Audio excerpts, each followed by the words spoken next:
Ricky, it's so good to see you. How are you, my friend? I am wonderful. I'm literally sat here looking at the beautiful sun outside my balcony in LA. Sun is shining. I have your beautiful face on camera. I've just come back from Mhm. Monaco in France, so I had my little fix of Europe, my bread, my cheeses. I feel fat, but I'm loving it. Uh, I mean, God, I think that might be one of the best answers to the question, "How are you?" I've ever heard, because that sounds wonderful. There's nothing else I really need. Like literally, I've had a big kind of face stuffing in Europe, so I feel like I'm very satisfied. I've had my cheat week, and now I'm Hmm. just like enjoying the sun. You know, it's a good life, bro. It's a good life. So LA, there. I mean, LA is very much home for you now. Do you get back here often? Do you still come back to these grey and right now absolutely rain-soaked shores? Um, it's quite sad, but I really don't get back other than like when I have press in the Mm. UK, and that's usually to London. And all my family's up north, the majority of it anyway. So I usually end up either coming before, but usually staying longer afterwards, and just heading up north to see the family. I mean, every now and then I pop in, but I think it's more fun if they come to me. You know, they get a holiday, they get the sun. I fly my mum out every February for her birthday. She enjoys some quiet time away from the grandkids. My sister comes out with all my nieces and nephews. They're just jumping around the pool. Take them to the beach, to Universal, Disney. You know, it's more of a thing. You know, when I come back to England, it's it's more for that Sunday roast and the Greggs and a good curry. I'm a proper Northern Yeah. boy. I mean, look, you and me both. I'm from Leeds, and so I mean, we could have a long, protracted argument about where the best curry in this country comes from. Oh, I tell you, look, I'm from Manchester, but I'm not going to complain about Leeds curry. Leeds, Mm. Bradford, like St. Helens, anywhere, man. Compared to the US, you know when they say, "What do you miss from home?" It's a Yep. good curry, like Yorkshire I mean, puddings, stuff like that. oh, oh, yeah, yeah. Uh, Minstrels chocolate.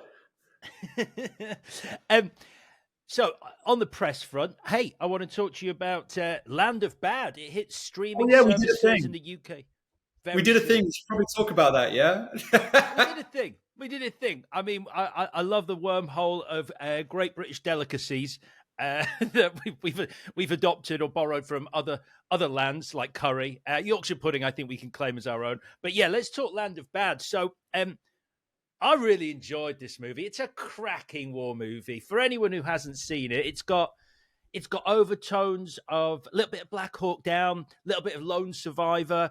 Um, did you watch? Were there movies that you went out and watched before you did this movie? As a kind of like, is that something you do as a prep?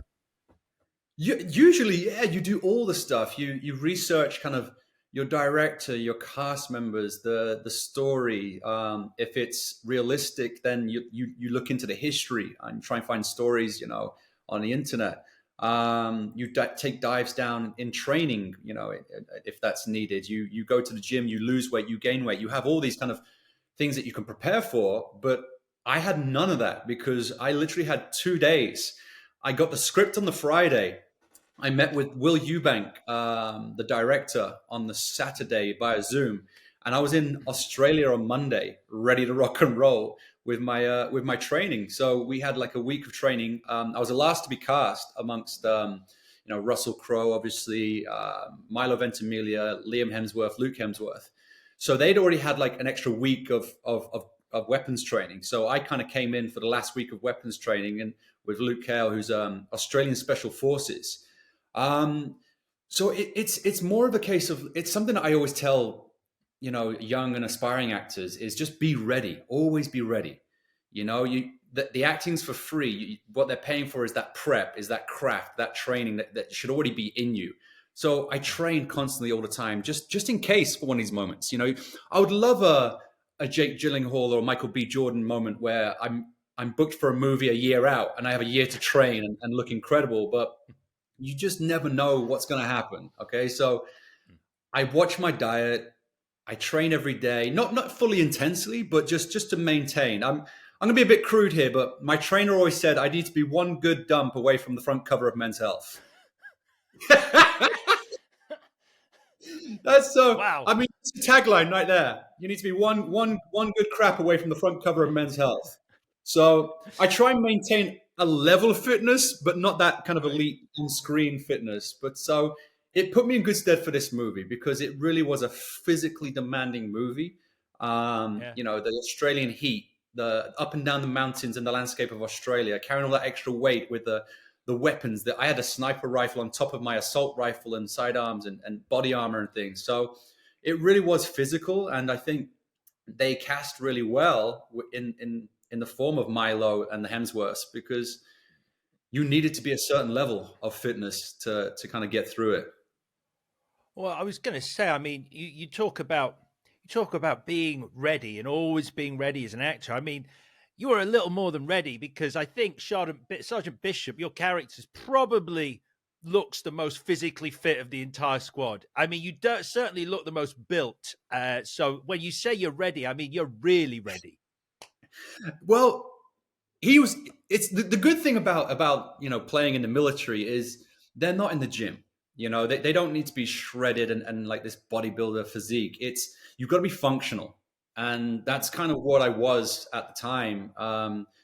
Because I can't remember what I was training for, but it was I was very functional, which is what you needed to be for the role. And Bishop is, he's been there, he's seen it all, he's done it all. He needed to be a certain physicality to also play that intimidating role. At the beginning of the movie, David Frigerio wrote a fantastic kind of entrance to the movie, which I think we lack a lot of in current action movies where I grew up on Arnold Schwarzenegger and Sylvester Stallone, Bruce Willis, all these action heroes who you cared about what happened to them. You really were interested in their survival. And what we did in this movie is you set the tone. I will give you the first 15 minutes to learn about the characters, the dynamics between them, to understand what they've got at risk. We learn about that they've got family, they've got wives, and they've got daughters. Bishop has a wife and a daughter that we learn about. Milo's character talks about his wife and how his daughter loves Fruit Loops. So you automatically start to care about these dynamics, and that bodes well for later on when you care about their survival more. You're rooting for them. It's like with John Wick. As soon as the puppy died, everybody was all in. Even the girls who were like, I don't want to watch an action movie. As soon as the puppy died, it's like, kill them all, kill them all. So we set the scene, and Bishop really is kind of prodding and poking at Liam Hemsworth's character, at Kinney, the new rookie. But that's where kind of some of my homework does come in. Obviously, I didn't have much time, and the script is there. What you've kind of got to do for homework-wise is kind of set yourself a backstory. And what we kind of did with David Frigiero, the writer, Will Eubank, the director, is kind of just invent families, invent a need, invent a want. And my want was to always get home to my wife and child, is to get home to my daughter, to see her grow up, to walk her down the aisle, to see her graduate and things like that. So in the beginning, I'm very intent on pushing Kinney to see if he's ready. Because as I warn him later on in the movie, nobody wins at war. This is not a fun place to be. No one's a hero. No one's the good guy because death isn't a good thing. So it just takes one bad day to change your whole perspective. And unfortunately for Kinney, that day's today. I just want to get home to my wife and kid. And if you mess up, if you hesitate even a second, someone dies. And so it may seem as like a hazing or almost like a bullying, but poking the bear. But it's more just to make sure that he's ready for what he's about to encounter because Bishop's been there, seen it all. So yeah, he had to be this intimidating frame, which fortunately for me, I apparently possess. And it must have been quite a nice moment as well. Well, I imagine it was David Frigiero. Oh, it might have been Will Eubank. Also, someone went, by the way, Bishop's the one who gets the tattoo of the movie's title on his arms. That must have been a kicker. They say, never say the name of the movie in the movie. So when they said, well, you're going to say the name of the movie in the movie, and you're going to have the name of the movie tattooed on your arms, and we want you, after a monologue, to bring your arms up into shots unnaturally and say the name of the movie that is tattooed on your arms in the movie. I had nightmares for about 2 weeks because it was later on in the shoot. I think it was literally about 3 weeks into the shoot, and I was literally rolling around like sleepless nights going, how am I going to do this? How am I going to say this where it's not cheesy, it's not this, and it's not that? And I remember actually going through the rehearsal when we finally got to that. We were doing like, we had another couple of scenes before it that day. And when we came to that, we went through the rehearsal and the walkthrough, and I did it for the first time. And I went through this kind of whole monologue that I talked to Kinney about, war is barbaric and that there's no winners in war. And I finish it up with, welcome to the land of bad. And all I heard from like the tent was, wow. And like, I was like, oh, I did it. I nailed it. Finally. I was just so glad to get, that's probably the most nervous I was for a scene. Forget the explosions, the bullets, the stunts that we did, the dehydration levels that you went through because we're all vain actors. And so like when we've got our shirts off, we're like not drinking water for 2 days because we want to look ripped like Hugh Jackman. Saying that of the title was the worst day of my of my set experience. Just trying to like not just be like cheesy, just welcome to the land of bad. I loved it. I honestly, it gave me goosebumps. You pulled it off, man. And I think you're right. I think it could have gone either way, but no, it's a very cool moment. The forearms in shot like that. Do you know the worst part is because of my body armor? I couldn't even just do it simple like this. It's like my boobs were too big. Like I had to get around the breastplate and all my weapons, and so I'm having to go. Welcome to the land of bad. It helped. It made it work. It made that scene sing. It made that scene sing. I can't lie. Nightmares, like literally sleepless nights. It wasn't the night before the scene, but the night before, the day before, I literally was like just thinking about it. Just how are you going to say that? Just looking in the mirror, just like, Robert De Niro, just like in the mirror, just like, welcome to the land of bad. Welcome to the land of bad. Welcome to the land of bad. Like just. God, I can't. Of all the things that happen in this movie, I really didn't think it would be saying "Welcome to the land of bad" that was the toughest part of what looks like an insanely tough shoot. An insanely physical shoot of immense physicality, up and down mountains, intense heat, intense humidity, all the weapons, the weight of all that, the explosions like within inches of your head. No, a line by David Frigerio gave me the sweats. That dehydration technique, it's really interesting. You mentioned Hugh Jackman. That's the first time I ever heard of it. He was talking about it for Logan, where he didn't drink water because it makes all your veins and your muscles pop. But apparently it's pretty dangerous. You're basically dying. Like, it's stupid. Actors are so vain. They would rather sit on the brink of life to look good for a 3-second window on screen.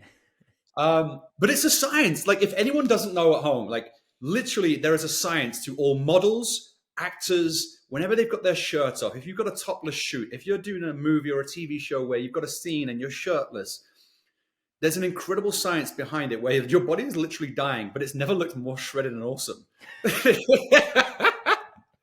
So it's called water loading. So I drink kind of like a gallon of water a day, which is, it's like 4 liters of water a day. And you load up to 5 to 6. You start about 10 days out from that scene, that day, the day of the scene or day of the shoot. And you get up to 10 liters a day. And what you're basically doing is you're flushing your body. You're kind of creating this cycle where your body needs to urinate every 5 minutes. You can't get through, an episode of TV. You can't get through like almost a take without wanting to go to the toilet. It's insane, but you're peeing constantly. And what you do the day before is you cut that by half down to 5.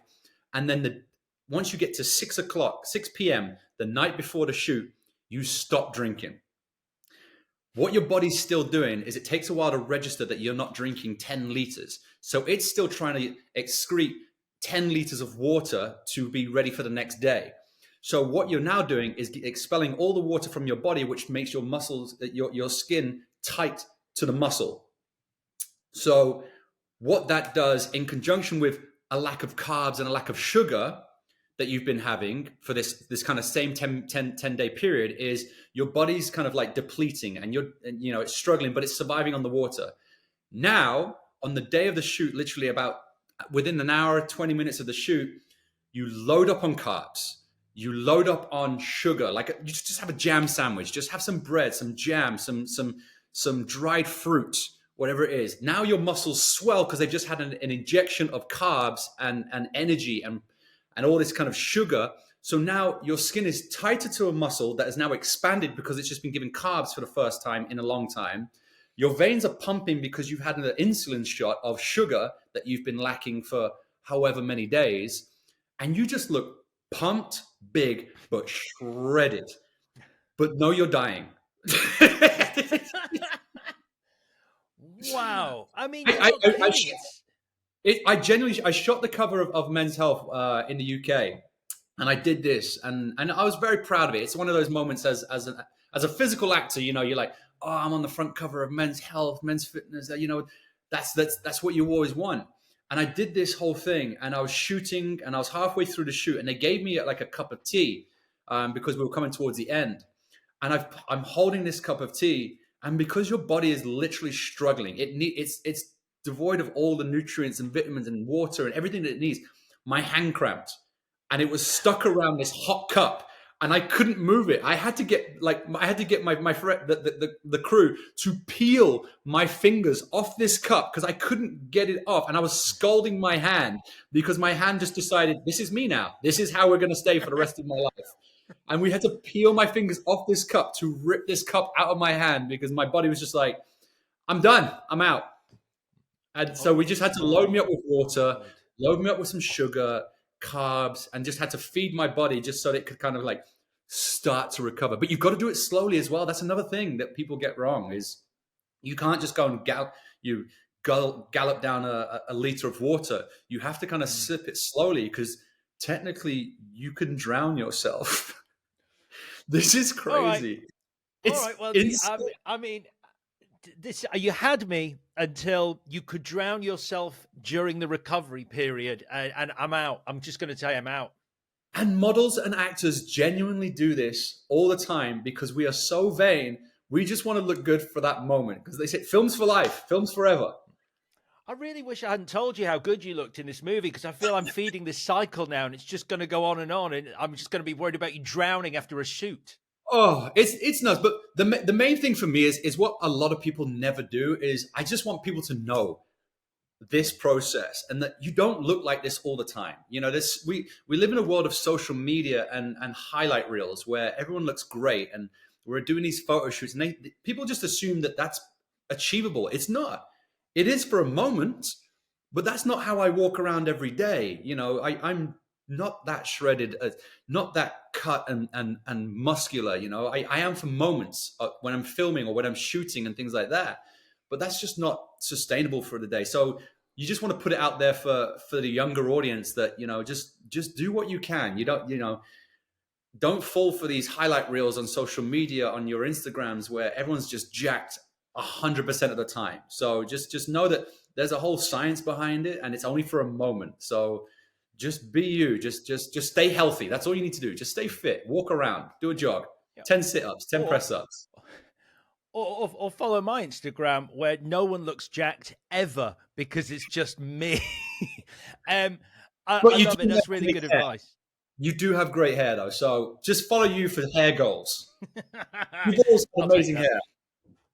I'll take that. It involves dehydrating yourself. I'm always almost dying to have hair this good, right? Or almost always dying.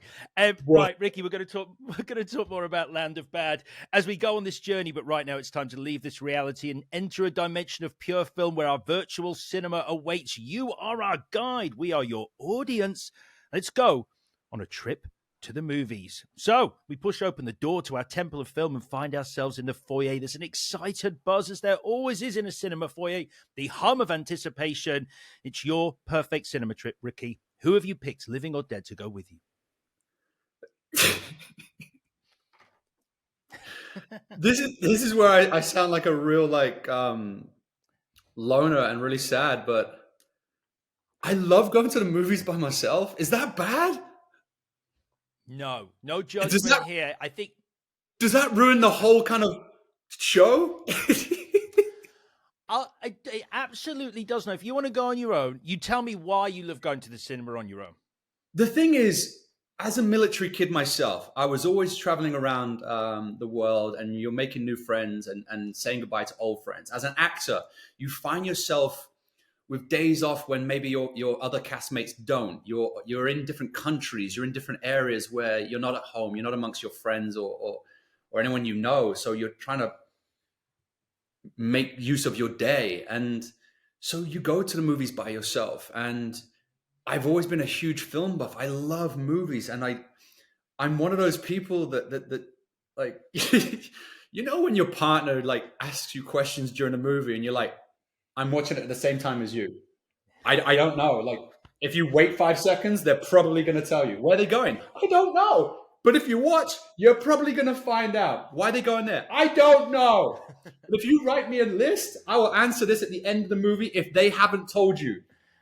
I'm that guy where I'm just like, shh, no questions. You can have your questions at the end of the movie, but don't speak to me during it. So I just love to kind of no questions asked, just be completely engrossed in the movie. I love to escape, whatever movie, whether it be a comedy, a romantic comedy, a drama, an action. I just love that escape and not having to confirm if the person to my side is enjoying it as much as I am. You're worried about like, did they enjoy it as much as I did, or kind of that sort of thing. So I just love being 100% invested in what I'm watching and having my own opinions and having my own kind of thoughts about it. So I just really love going to the movies by myself and having that escape. Ricky, I'm happy with that answer. You can go to our virtual cinema on your own. Okay, you're on your own. I'm in, Now, fully invested. there is a clock on the wall in the foyer. It reads a specific time. What time of day have we gone to the cinema? I think I sound like a real like hermit during the day. During the day, I think about 1 o'clock. I go to my local in Woodland Hills here. I go to AMC. It's one of those dine-in theaters. So I love going during a meal time, so a lunch or a dinner. But I love the fact that movies are quiet during the day. You can kind of go in. It's really relaxing. You can pick where you want to sit. And I love to just like have a big cheap meal when I go to the movies. You don't go to the movies and sit there with a salad. You go there with junk food. You have like I'll have a cheeseburger, a dirty gourmet cheeseburger, fries. I'll have my chocolates and candies and things like that, my sweets. So it's gonna have to be like around. I base it around a meal time so that I can really kind of pig out. I also get it done before the movie starts. Like that stuff's gone during the trailers because again, I want to focus on the movie and I don't want to hear myself crunching through the opening credits. So that stuff is smashed before that movie starts. Wow. Okay. All right, then. That's absolutely fine. Let me ask you this, Joe. You must have watched Land of Bad for the first time with an audience. Talk me through your first experience of seeing Land of Bad. Were you nervous? Do you get nervous? What was it like? I've seen it 1, 2, 3. I've seen it 4 times in the theaters through various screenings that we had. We had a screening with the military, which was incredible. I'll move on to that. But after my first screening was with distributors, financiers, people who made the movie, people that were going to distribute the movie around the world globally.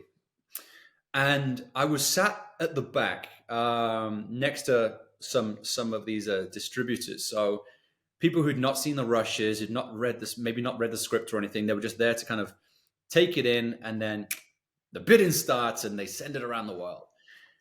It was awesome because this woman to my side did not stop flinching, moving, breathing heavy, talking like kind of, oh my goodness. Like she had exactly what I would describe this movie as the epic thriller roller coaster that just leaves you on the edge of the seat. Like I make this joke, you might pay for the whole seat, but you're only going to need the edge. This woman was leaning forward at moments, kind of going like, okay. It was so good to watch her go through that, like the emotional roller coaster that this movie takes you on. I think if I had to go to a movies with someone, it would be someone like that, someone that like feels every moment of it, where they're just like, wow, like you're in this movie. So that was a really great experience, because when you shoot a movie, you know, it's not like the theater. You get an instant reaction. You know, if you make a joke, someone laughs. If you're on stage, someone laughs. If you do something sad, people cry. You know, there's that instant kind of moments of reaction. You have to wait for critics. You have to wait for social media to respond, or you ask people, friends, colleagues, workmates that have seen it. So to see someone's reaction there live for the first time, and also it was also my first time. So I was really excited because we never saw it before then. So I was enjoying it myself. And David Frugero wrote a great script. It's one of the reasons I took the movie. Will Eubank is the next best action director out there.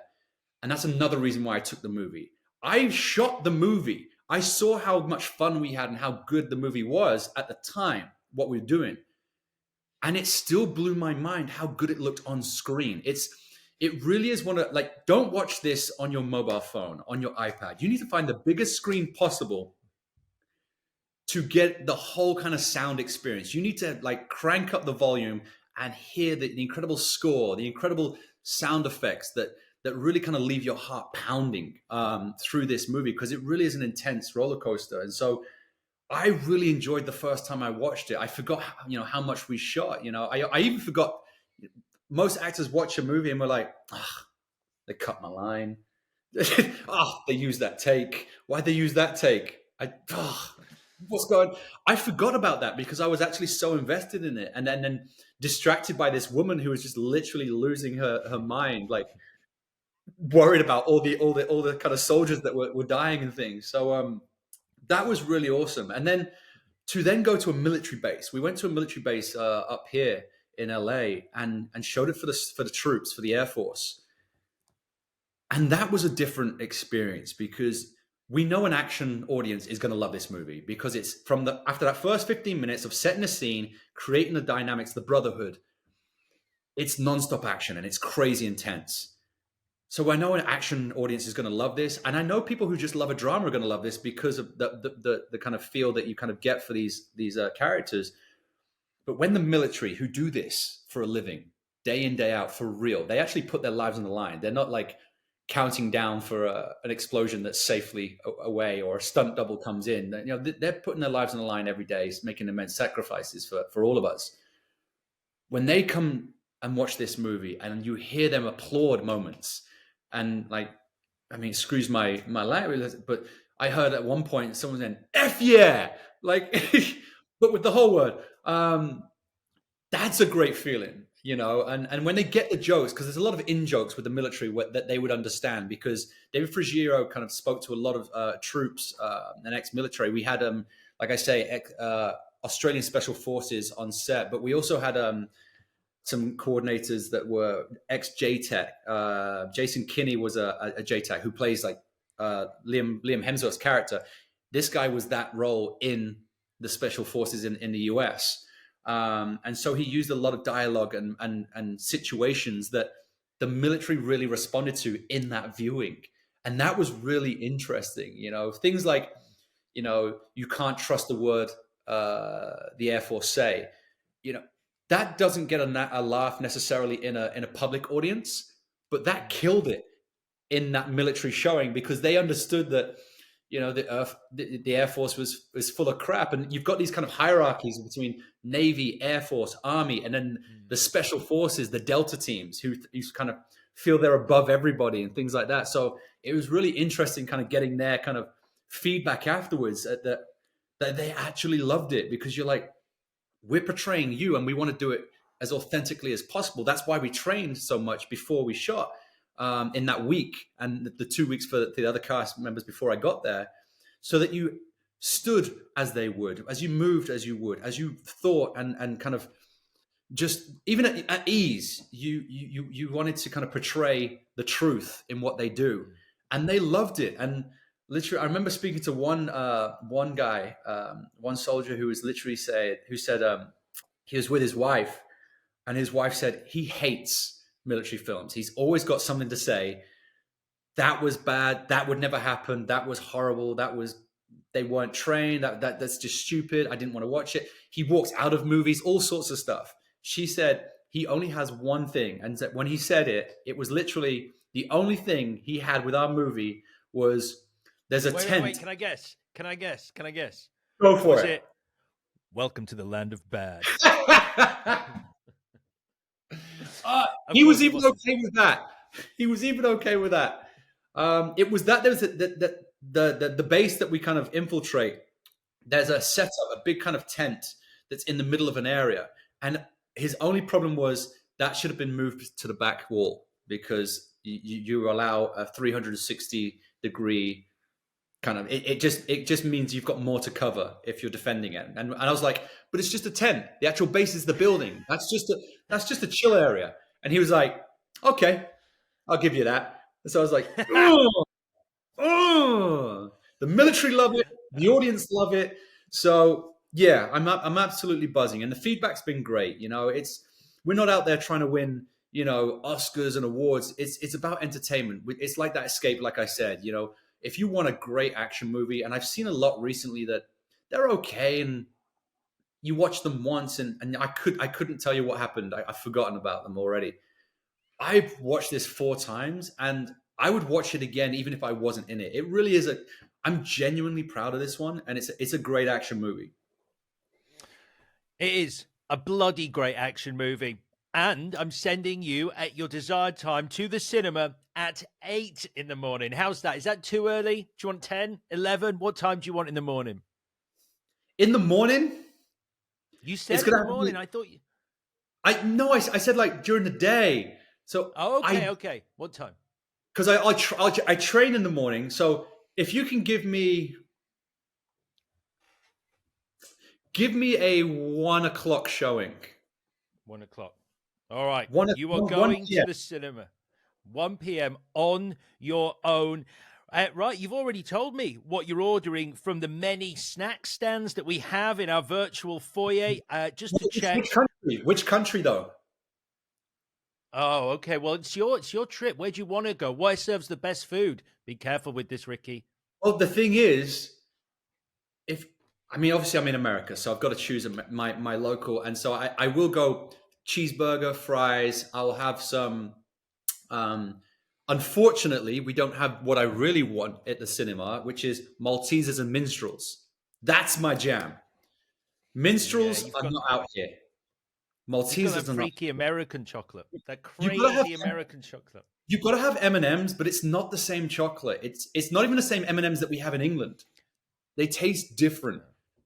I have to have this fake chocolate stuff that's just probably full of cocaine to make Americans addicted. I don't know. It's just not the same. So if I'm going to go to the local theater here, it's going to unfortunately be M&Ms and Sour Patch Kids as well. And a cheeseburger and fries. Anything to drink? Now. To drink, I like to be healthy. I like to just have a water. So it's one of those people that like, can I have a cheeseburger, fries, and a Diet Coke? Because I'm watching my figure. All right, we have everything we need from the foyer. Let's push open the doors into the corridor down towards the auditorium. Now it's looking pretty bare at the moment, so I'm going to put up posters that depict some of your most important movie memories. And the first poster I'm putting up depicts, Ricky, your fondest movie memory. Fondest movie memory. There's two movie memories. One is not actually in the theater, but it's why I'm so obsessed with movies and the Air Force, and the fact that I'm so proud of this movie to be in my first proper action movie. As a kid, my dad was in the military. We moved around every 3 years, different countries, different air bases around the world. And we were posted to Hong Kong. when I was 7 years old, turning 8. No, I was 8, turning 9. I think I was 8, turning 9, something like that. I was young.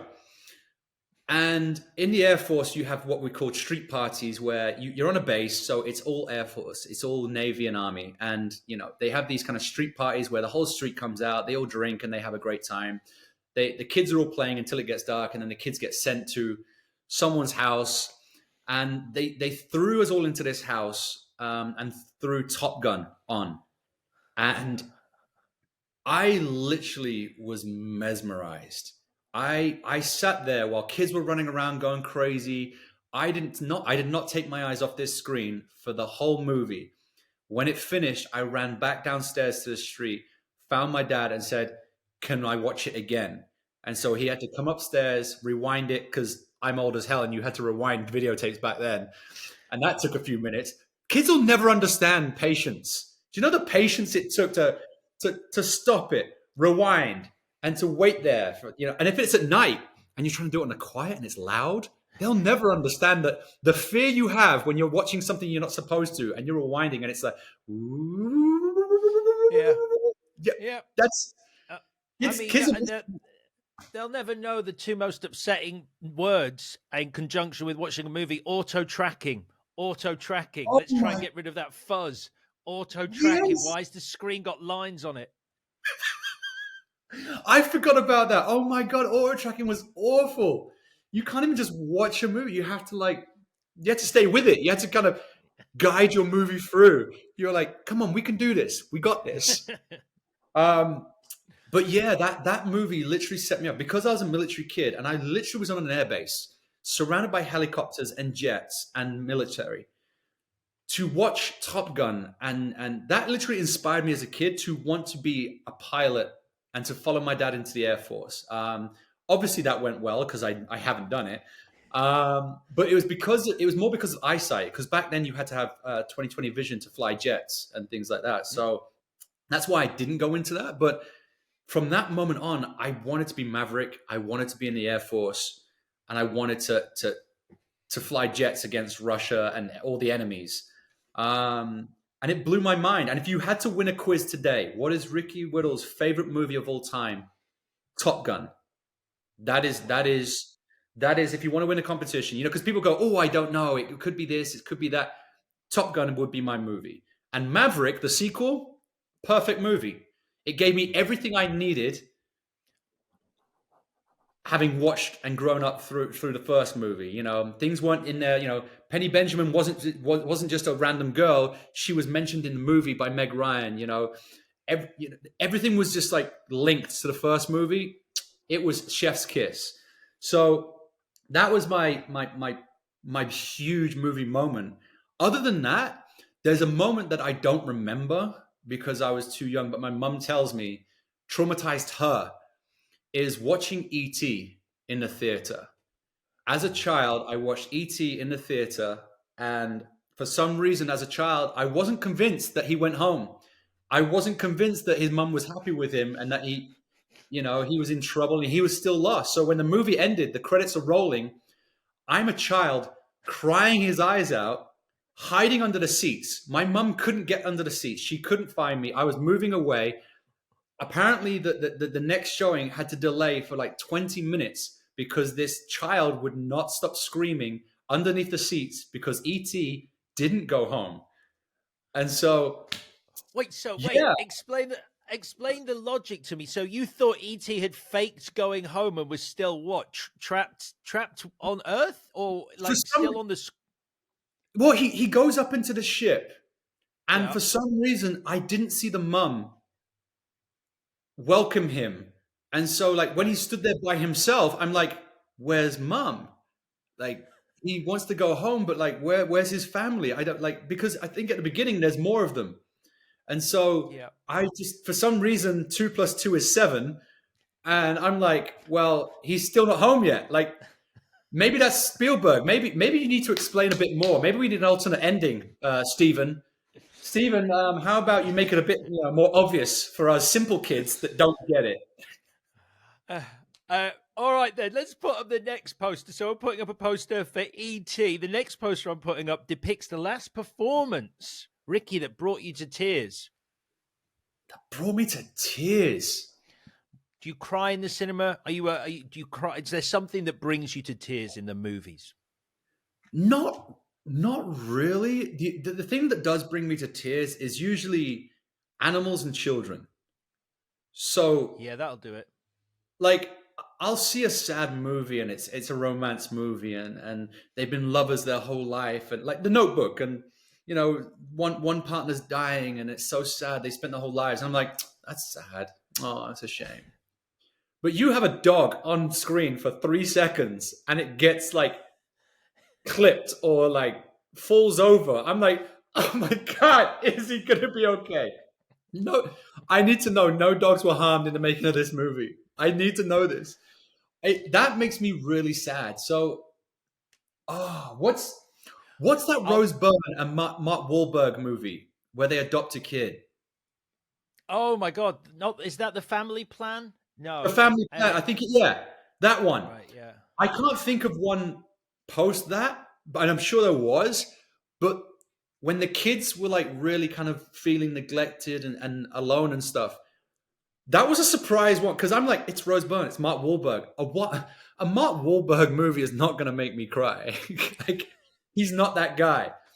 Rose Byrne's a great actress, but I came for a comedy. I came for laughs, and that surprisingly got me where I welled up and I was like, yeah, Yeah. this got me. That got me. I was quite surprised with that movie as well because I was expecting a knockabout comedy, and it does. It's got some real heart in There's there. some heart in there, and like I said, it's because it's kids, and I just think animals and kids are just so pure of heart, and you just want what's best for them. Even the purest adults, you're like, you probably did something bad. There's probably some karma in there. Right.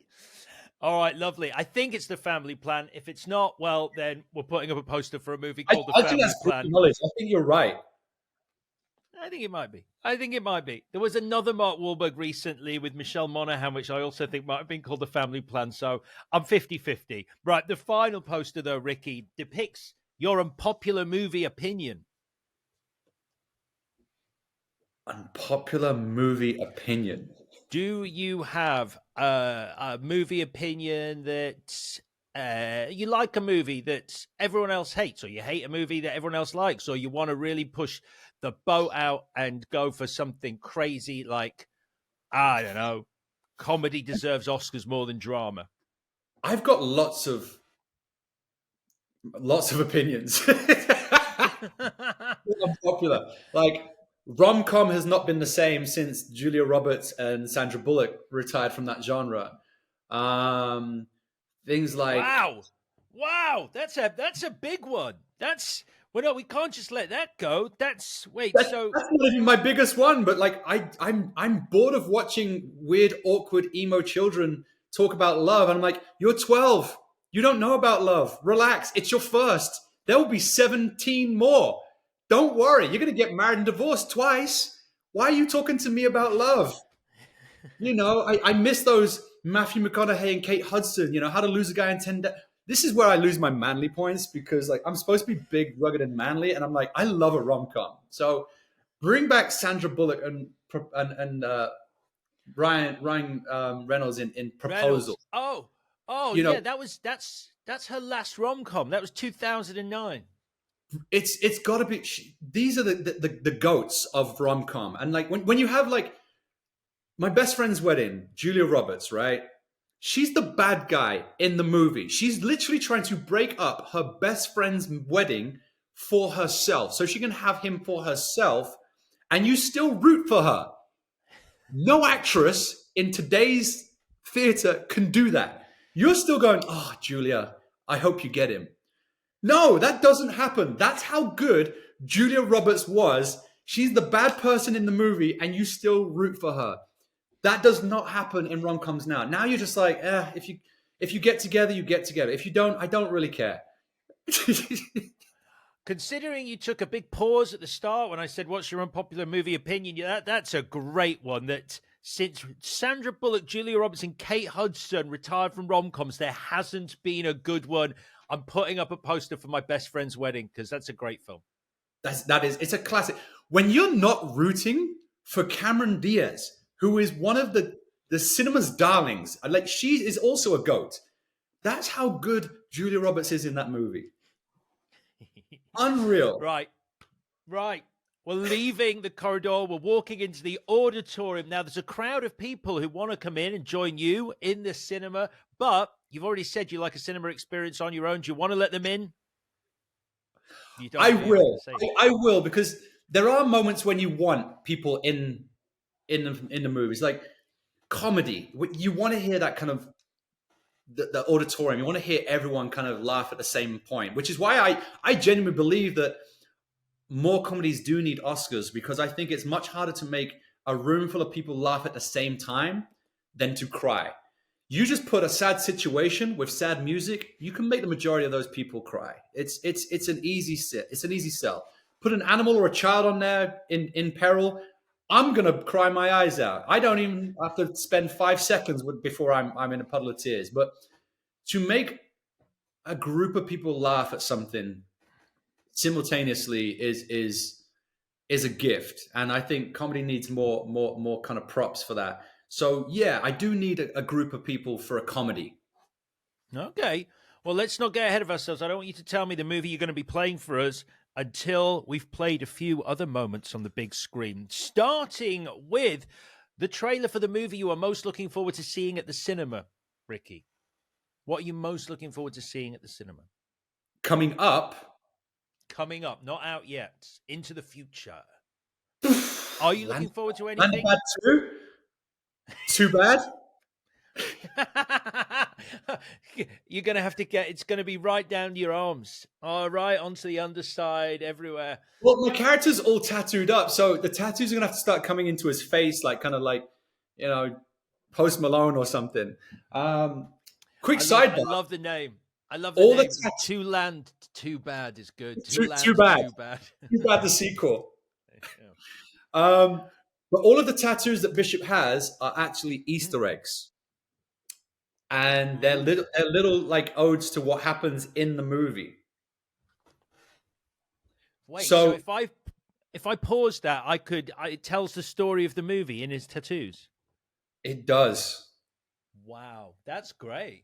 There's stuff that I won't say because obviously it says what's happening, but like things like there's a bulldog on his arm. That's actually the director's bulldog.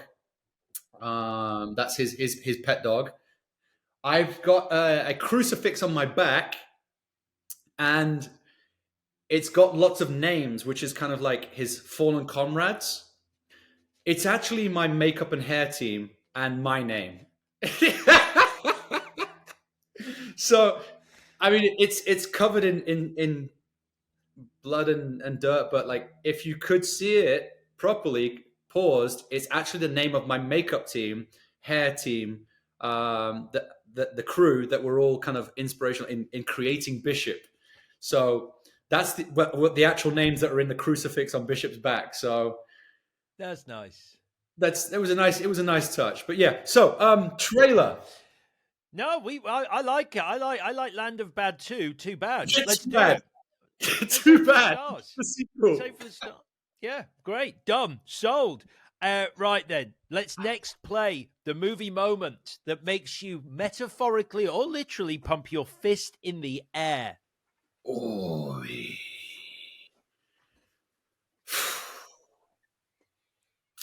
If I'm gonna go recent, it'll be Maverick. It's literally Maverick when he does his Maverick thing. So all else failed. None of the rookies can complete the course in the allotted time, so they're all going to die, and the mission's going to be a failure. And then Maverick, who's already been kind of fired and told that it's over and he's off, he's going to have to retire, appears as a blip on the screen, and he's going to run the gauntlet. And he runs the gauntlet. Not only nails it. I'm getting chills I might have to watch it today. I think when I finish this, I might have to put it on. I'm not even going to lie. I definitely might. It's one of the few films I actually bought. You know when you can buy a movie on streaming. I'm that tight guy that's like, oh, I'm not paying $20. I'll wait till it gets down to $4.99 or $2.99. I'm like, okay, now you're worth it. Now you're worth it. I happily paid $20 for Land of Bad and Maverick. They're the last two movies I bought. That's that seems fair. That seems good. Yeah, I mean, I love that moment. I think you picked a cracking moment there. I'm It's going to play so that on good. the big screen. It's I'm so good. playing And it. you know it's coming, but the way it was shot and the way he does it, it's just so amazing. Like, I generally do like get chills at that. Like I'm generally like, you never want movies to be rebooted and remade and sequels because they get ruined. Like, Anchorman is one of the funniest comedies of all time. Anchorman 2 just destroyed it for me. I was so disappointed. You know, there's so many movies like that. But then when Maverick was coming out, you were like, oh, just do it right. Just don't ruin this for me. And he absolutely nailed it. And that moment for me, again, chef's kiss. Well, that moment plays out on the big screen. Oh, it's a cracker. And now, though, we're going to play what you consider cinema's most shocking moment. Is there a moment in cinema that you consider shocking, either visually or even ethereally? A concept that shocks you about cinema? There's so much, but one of the best, and I still think it's underrated, even though it's one of the most highly rated movies of all time. Like, as I think about it now, what's in the box? Everybody knows that quote. What's in the box? When you find out what's, I'm one of those people that like, my mum figures out a movie in the opening credits. She's like, any kind of thriller or mystery or blah, blah, blah, you know, Poirot or whatever. She's figured out who's the killer, what's happening in the first, you know. I'm the guy that's like, right till the end, I'm like, and then, and then, and then. That blew my mind. I was like, no. Oh my God. Oh my God. And so for like throughout the rest of the end of that movie, I'm just like, do it. Do it. Like, no, don't do it. Like, it's one of the greatest moments in movie history. And for Brad Pitt to not get an Oscar for that, he's so good throughout that movie. Like, I generally think if Brad Pitt wasn't so attractive, he would have had 3 Oscars by now. More, maybe. Like, I think it held him back because he's just so pretty. You're just going like, he's just so pretty, isn't he? Like, we can't give him everything. He can't be talented as well, but he is. He genuinely is. And that moment in is just his reaction is brutal. It's heart wrenching. And it leaves the audience in a moral dilemma where you're just like, do you shoot him or do you let him live and let him suffer for the rest of his life? You know, you've got him. Like, take him to jail for the rest of his life, let him suffer, or do you get your vengeance there and then? Like, it's a brutal moment, and for me, that's one of the most shocking moments for me. There's so many, you know, past That's a and good present, one. but That's a literally, great and I one. have other ideas, but that just hit me just then in that moment. Yeah. Yeah. Right, we're playing What's in the Box from What's in the Seven. Now, box? And like I say, name me like that quote. People instantly know what you're talking about. That's a great movie when you've got like a quote that you literally instantly takes you to a moment. You're winning. right, how about this then? The next thing we're going to play through the Dolby Atmos speakers is the line or piece of dialogue from a movie, Ricky, that most affects you.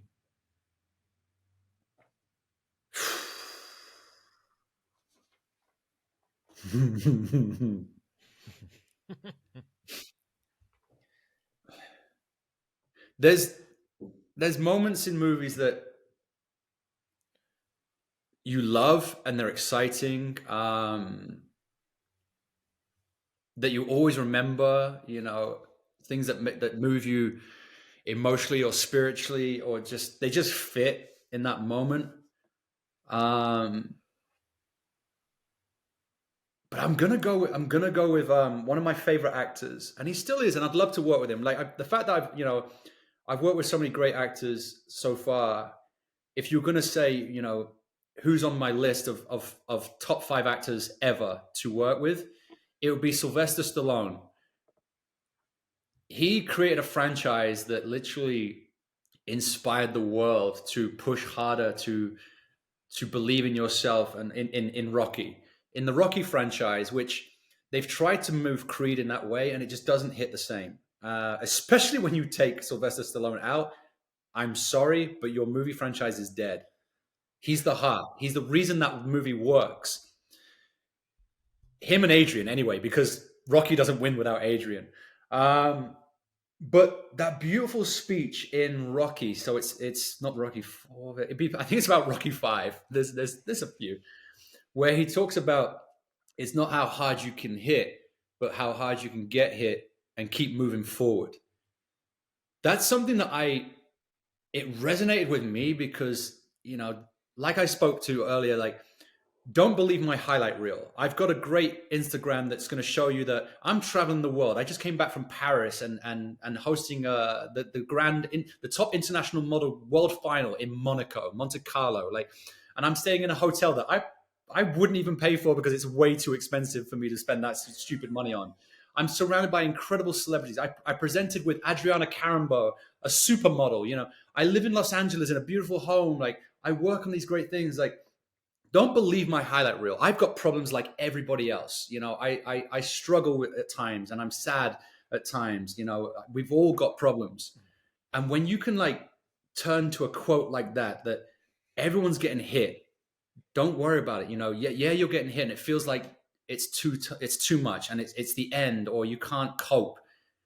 You can, because you've got this far, and you've been hit before, and you thought you couldn't cope then, but you're still here. You got up and you kept moving forward. And so for me, that line by Sylvester Stallone, by Rocky Balboa, it's not how hard you can hit, but how hard you can get hit and keep moving forward. I think is one of the most powerful quotes that can relate to anyone in any industry, in any country, in any scenario, at any age. And it's something that I would tell to everyone. We all get hit, but you've got to just keep moving forward, because that's the only way we can progress, man. Just don't give up. Winners are just losers that kept getting up. I love it. That is the quote we are playing, and we've finally arrived. Ricky, it's time now to announce the movie you have decided out of all others to screen for us in your virtual cinema tonight. Ricky, what are we watching? So I've had I've thought about this, and it's completely left field because all I've done is talk about my best friend's wedding, Maverick, like Land of Bad, like all these movies. I'm going for the perfect movie because it still bangs. And I watched it about a month or so ago. No, it's less than a month ago. No, it was just before I went to Paris. Jurassic Park, the original. That's a hell of a choice. I Why? watched that in a movie theater and it blew my mind. And you think, yeah, it's robot dinosaurs, the CGI. I mean, that's like 30 years old now, or something stupid crazy. Like, if you can believe like that's that old, when you go back, you're like, the dinosaurs are going to look fake and stupid. They don't. It still looks as good as anything you're making today.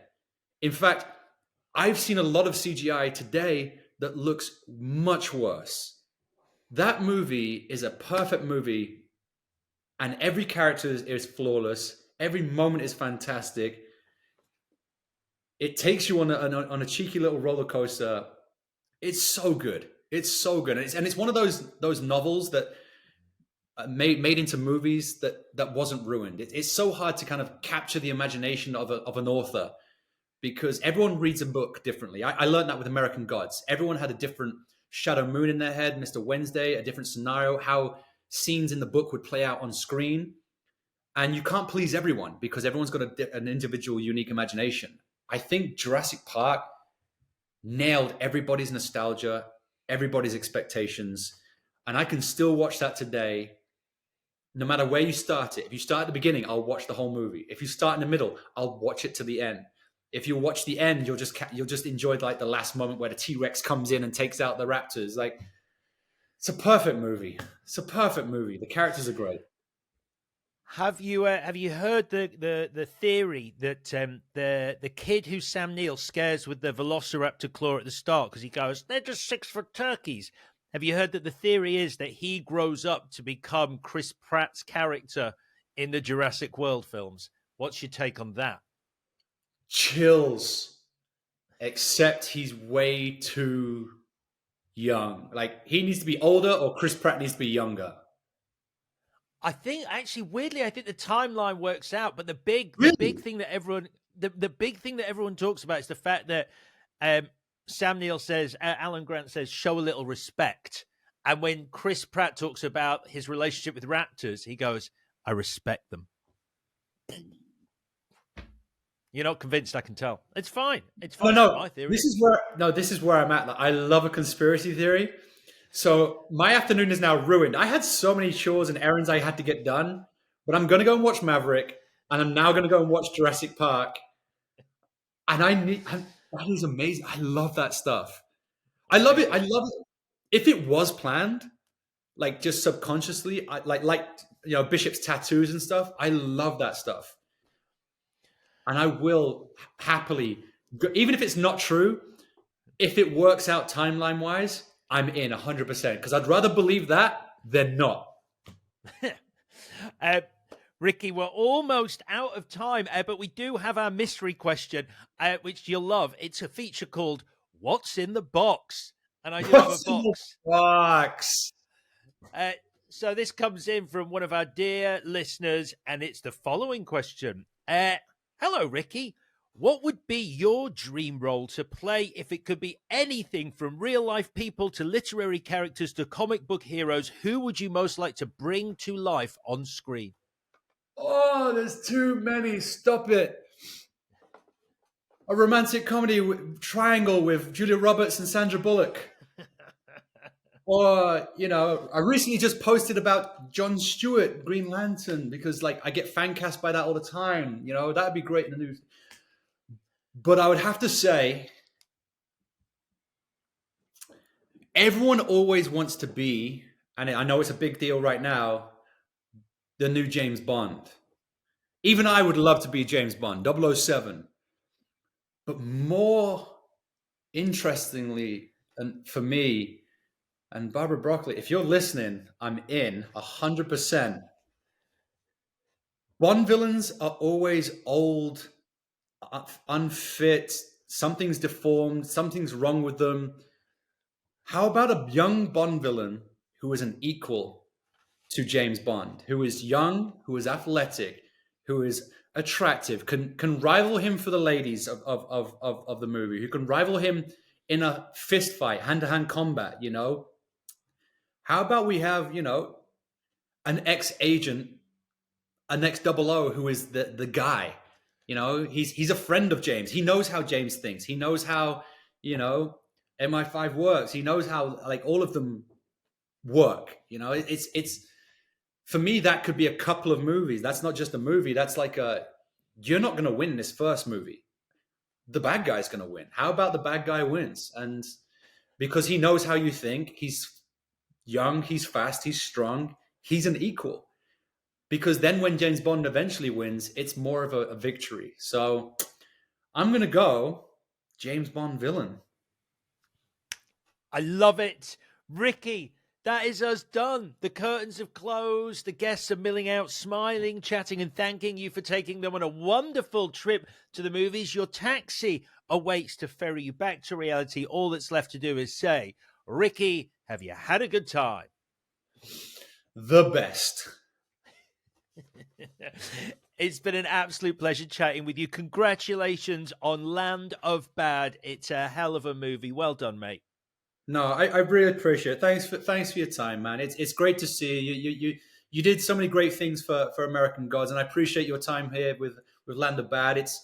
It really is. I would say, like, I loved American Gods because I was the lead, and it was an epic franchise that went around the world globally. And we're going to finish that, by the way. I'm definitely talking with Neil Gaiman, so that's gonna continue. Yeah, I've been talking to Neil Gaiman recently about taking the final steps to finishing off that, and possibly even doing his short stories, Monica Glenn and Black Dog, which are shadow stories in Norway and Scotland. So Shadow's not finished yet. You hit it here first.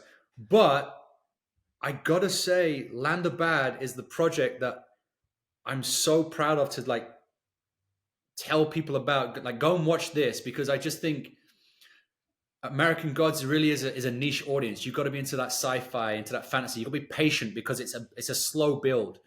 Whereas this is just a pure entertaining. Everyone can go in and watch this and just let go and just walk out mind blown, absolutely mind blown. It's an epic thriller that, like I said, even if I wasn't in it, it'd be one of my favorite movies of the past few years. Well, I absolutely agree with you, and thank you for your time, Ricky. Goodbye for now. Thank you so much for watching this interview. I'd love it if you would check out some of the other interviews on our channel. They're all fascinating and unique trips to the movies with some wonderful, wonderful guests. And if you would like to find out more, do hit us up on our social channels. We are at Trip to Movies Pod. That's at Trip to Movies Pod on all social media with lovely content on there. And you can get in touch with us if you so wish. Thanks again.